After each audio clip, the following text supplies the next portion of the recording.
Happy Easter. We are an Easter people. Alleluia is our song. By virtue of baptism, from the moment we are baptized to the moment we die, we are made for God. We're not made for death. We are made for everlasting life. And sometimes in the midst of the various deaths that we experience in our own lives, it's very easy to allow the clouds to cover that reality. The deaths of relationships, deaths sometimes caused by the various humiliations and embarrassments that we suffer in lives. The death of rejection, death of a loved one, particularly sometimes the death of somebody young, like a child. The death of our health, death of our good looks, some of us ever had them.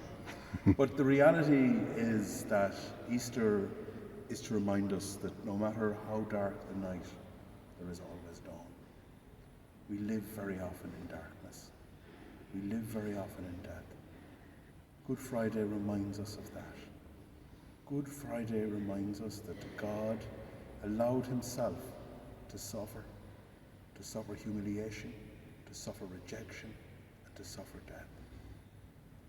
If we are there, God has been there before us. Easter is about hope and life and joy.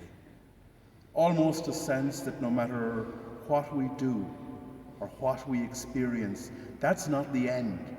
That's not the full story. On Good Friday, death wins the battle. But on Easter Sunday, life and joy and hope wins the war. And we are always called and asked and invited to remember that. We are an Easter people. We are a people full of hope and love and God.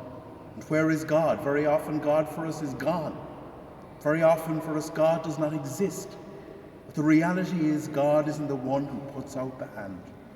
God isn't the one who has that piece of joy and hope in their own hearts so they can bring something of Easter to each other. We are an Easter people. And we are called to look towards the sun and look towards the light, to look towards the summer, be a springtime people of hope. We look back on the darkness, but we look forward to the light. Let us be bearers of that light. Let us be seekers of that light. Let us be ministers of that light. Happy Easter. And by the way, we have a new parish Facebook page. We wouldn't mind you liking it and saying hello to us there. It's facebook.com/St. Mary's Westport. Happy Easter.